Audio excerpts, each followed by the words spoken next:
Everyone, कैसे हो आप सभी लोग। और इलाहाबाद हाई कोर्ट स्टेनो का नोटिफिकेशन आप सभी को पता आ चुका है। आज से फॉर्म भरने स्टार्ट है। तो ओवरऑल मेरी कोशिश यही कि आपको हर एक वो चीज़ बताऊं जो आपको अभी नहीं पता है। जो भी नए स्टूडेंट है जो दे चुके हैं उनको कहीं ना कहीं पता भी होगा। तो यहाँ पर ये जो लिस्ट आप देख रहे हैं ये 2018 में नोटिफिकेशन आया था। जनवरी 2019 में एग्जाम था, उसकी स्टेज 1 की लिस्ट है। अब इसमें मैं आपको बताऊंगा कि भाई कितना 2022 में आपको स्कोर करना है, जिससे फाइनली आप स्किल के लिए कहीं ना कहीं आपका जो एक सिलेक्शन है वो आपका हो जाए नेक्स्ट स्टेज के लिए। और कहीं ना कहीं फाइनल मेरिट में आपको किस तरीके से कट ऑफ रहेगी उसके बारे में भी मैं डिस्कस करूंगा। तो फटाफट से चैनल को सब्सक्राइब कर ले, टेलीग्राम ग्रुप को ज्वाइन कर ले, क्योंकि ये जो आपको पीडीएफ है वहीं पे मैं पिन कर दूंगा, लिंक डिस्क्रिप्शन में। तो टेलीग्राम ग्रुप सरकारी नौकरी वाले बाबा टाइप करके पूछ सकते हो। बाकी कोई भी क्वेरी तो इंस्टाग्राम पर सरकारी नौकरी वाले बाबा टाइप करके पूछ सकते हो। ठीक है, तो ओवरऑल स्टार्ट करते हैं। तो सबसे पहली चीज़ कि जो भी स्टूडेंट जो 2022 में स्टेनो का फॉर्म भर रहे हैं इलाहाबाद हाई कोर्ट का, ठीक है, जो अभी नोटिफिकेशन आया हुआ है, तो उसमें मैं आपको एक चीज़ क्लियर कर दूं कि भाई सबसे पहला एग्जाम पैटर्न आप समझो अगर आप नए हो, क्योंकि हो सकता है कि आपको अभी नहीं पता हो। तो यहाँ पर मैं आपको क्लियर कर दूं कि इलाहाबाद हाई कोर्ट में आपका जो भी स्टेज 1 का रिजल्ट आता है उसमें कोई भी कट ऑफ आपकी नहीं ओपन होती, सिर्फ कैंडिडेट्स की लिस्ट होती है। अब कितने कैंडिडेट सेलेक्ट होते हैं, कितने टाइम से, ये भी आपको क्वेरी रहेगी। तो उसके पहले मैं बता देता हूँ। तो सबसे पहली चीज़ कि भाई स्टेज 1 की कोई भी कट ऑफ आप सभी की आती नहीं है, और जो कट ऑफ आती है वो फाइनल कट ऑफ होती है, और वो किस में होती है, 200 में। अब आप सोचोगे 200 में कैसे, क्या? तो 100 नंबर का आपका रिटर्न का पेपर हो गया। फिर उसके बाद क्या होता है कि 50 नंबर का जो पेपर होता है वो आपका स्किल के मार्क्स होते हैं, मतलब स्किल का एक तरीके से आपका 50 नंबर का हो गया। और आपको टाइपिंग भी करनी है, जैसे जूनियर सिस्टम टाइपिंग, उसमें ऐसे ही आपको भी टाइपिंग होती है, जिनमें 25 मार्क्स आपके हिंदी के आपके होते हैं, और 25 मार्क्स जो होते हैं वो आपके इंग्लिश टाइपिंग के होते हैं। तो ओवरऑल 200 मार्क्स में आपका जो आपकी कट ऑफ वो आपकी रहती है। और उसके बाद फाइनल जो कट ऑफ है वो आप सभी की ओपन होती है। लेकिन इसके पहले आपका रिटर्न वगैरह की जो कट ऑफ है वो आप सभी को नहीं पता चलती, सिर्फ कैंडिडेट्स के लिए। अब बात करते हैं भाई कितने टाइम कैंडिडेट पास होते हैं। तो यहाँ पर 5 टाइम कैंडिडेट जो है वो आप सभी के पास होते हैं। 5 टाइम से कई बार क्या 100-200 कैंडिडेट ज़्यादा भी हो जाते हैं, लेकिन एक्चुअल 5 टाइम्स मतलब नहीं होते हैं। बट वो हर एग्जाम में आपने देखा होगा कि थोड़े बहुत 100-200 बच्चे ज़्यादा हो जाते हैं। और अगर मैं यहाँ पे बता दूँ तो 2017 में जब नोटिफिकेशन आया था तो 543 कुछ वैकेंसी थी, 543 ही थी। 2018 में जब आया तो 432 कुछ वैकेंसी थी। और इस बार जब नोटिफिकेशन आया तो आपकी 1186 वैकेंसी, मतलब दोनों साल से बहुत ज़्यादा आप ऐड भी करोगे तो भी ज़्यादा है। तो है क्या कि अभी कई सारे मेरे फ्रेंड, मैंने एक इंटरव्यू भी डाला था, आप देख सकते हो 5-6 महीने पहले, और ओवरऑल कहीं ना कहीं उनका जो प्रमोशन है वो हो चुका है, जिसके कारण से ये जो वैकेंसी आप सभी की अलग अलग डिस्ट्रिक्ट में आप सभी की निकल के आई हुई है। अभी डिस्ट्रिक्ट वाइज अभी जो लिस्ट है वो आपकी नहीं पता चली है, और बाकी किस तरीके से एलोकेशन होता है वो भी मैं आपको बता दूंगा धीरे धीरे सारी चीज़ें।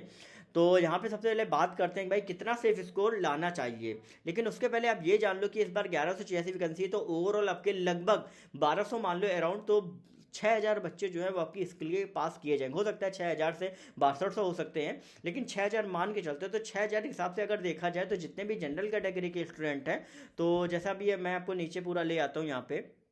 तो ये जो पूरी लिस्ट है इसमें सबके मार्क्स आपको दिए गए हैं, और ये जो मार्क्स की लिस्ट है ये आपकी बाद में ही, मतलब आपकी सब लास्ट में ही आपकी निकलती है, पहले नहीं आप सभी की आती है। हाँ, आप देख सकते हो कि ओवरऑल लगभग 6000, अगर यहाँ पे आप देखोगे जो मेरा लिस्ट का पर्पस है कि भाई यहाँ पे 6000 नंबर देखोगे, तो यहाँ पे 60 नंबर जो हैं वो आपके जनरल कैटेगरी में उस टाइम पे मिले थे। तो इस बार भी आप मान लो कि जो जनरल कैटेगरी के लिए अगर भाई स्किल में अपीयर होना है, स्किल में पास, स्किल के लिए पास होना है, तो मिनिमम आपको 60 से 61 नंबर, मतलब 60, 61, 62 लगभग इससे ऊपर आपको लाने ही लाने अगर आपको अपीयर होना है। ठीक है, लेकिन अगर आपको फाइनल मेरिट में जगह बनानी है तो आपको कहीं ना कहीं 70 प्लस स्कोर इस बार आपको चाहिए, क्योंकि 2017 का जो नोटिफिकेशन था उसमें पेपर इजी आया था। 2018 में आपका पेपर थोड़ा टफ था 17 वाले से, जिसके कारण से आपके जो मार्क्स आप देख सकते हो, कई लोग के आपके इक्वल देखो 60 के कितने कितने इक्वल सभी आपको मार्क्स मिले। और ये पेपर आपका ऑफलाइन होता है,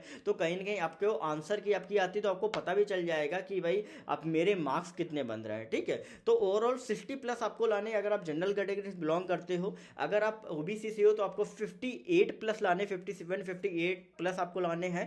अगर आप ईडब्ल्यूएस से हो तो 54 और 55 के ऊपर आपको लाने हैं। एससी हो तो आपके 52 के ऊपर लाने हैं, और एसटी हो तो आपको 49 59 के ऊपर आपको मार्क्स आपको हर हाल में लाने, अगर आप स्किल टेस्ट के लिए अपीयर होना चाहते हो। अब यहाँ पे कई ऐसे कैंडिडेट्स कहेंगे कि सर जो फाइनल कट ऑफ होती कहेंगे उसमें भी हमें अपीयर होना होगा, तो उसके लिए क्या मतलब फाइनल कट ऑफ में हमें किस तरीके से मार्क्स स्कोर करें रिटर्न में, क्योंकि रिटर्न के भी मार्क्स ऐड होते हैं ना, तो किस तरीके से हम मेहनत करें जिससे फाइनल में भी हमारा जो स्कोर है वो कहीं ना कहीं फाइनल कट ऑफ के ऊपर हो, मतलब सिलेक्शन हमारा हर हाल में हो जाए। तो ऐसे में आप सभी जो जनरल कैटेगरी के स्टूडेंट हैं उनको लगभग 70 प्लस तो आपको स्कोर करना ही करना है, मतलब 70 प्लस इन द सेंस मतलब 72 73 इसके ऊपर आपको स्कोर करना ही करना है अगर आप फाइनल मेरिट में जगह बनाना चाहते हो। अगर मैं आप सभी से बात करूं कि भाई ऑलमोस्ट और ओबीसी कैंडिडेट्स के लिए, तो ओबीसी कैंडिडेट्स को 65 के ऊपर आपको मार्क्स लाने हैं। अगर आप ईडब्ल्यूएस की बात करो तो 63 के ऊपर आपको मार्क्स लाने हैं फाइनल, अगर आपको फाइनल सिलेक्शन में जगह बनानी है। अगर एससी की बात करें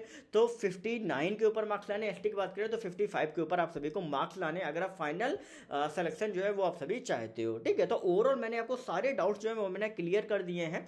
तो अगर इसके अलावा कोई आपके पास डाउट हो तो आप सभी के इंस्टाग्राम पर सरकारी नौकरी वाले बाबा टाइप करके पूछ सकते हो। ध्यान से समझिएगा जो मैंने चीज़ बताई है, जो भी स्टूडेंट जो सीरियस है इस वैकेंसी को लेके, तो कहीं ना कहीं इन सारी चीज़ों को आप समझ रहे होंगे। जो नहीं सीरियस है उनकी मैं बात नहीं करूंगा, क्योंकि उनको क्या, उनको सिर्फ इधर उधर कमेंट करने में इसमें जाता है। लेकिन अगर आप सीरियस हो, तैयारी कर रहे हो, तो आपको कहीं ना कहीं चीज़ें समझ में आ गई होंगी। फाइनल कट ऑफ किस तरीके से रहती है वो भी मैं आप सभी को अभी क्लियर कर दूंगा। लेकिन ये चीज़ आपको पूरा अगर समझ में आया तो कमेंट सेक्शन में येस जरूर लिखें। और बाकी अगर कोई कुछ भी अगर आपको पूछना है तो इंस्टाग्राम पर एक बार पूछ लेना, क्योंकि कमेंट सेक्शन में देखता हूँ लेकिन कई बार आपके क्वेश्चन मिस भी हो जाते हैं। ठीक है, और ये जो पीडीएफ है मैंने टेलीग्राम ग्रुप में डाली हुई है, लिंक डिस्क्रिप्शन में, नहीं तो सरकारी नौकरी वाले बाबा टेलीग्राम ग्रुप पे ज्वाइन करके आप सभी पूछ सकते हो।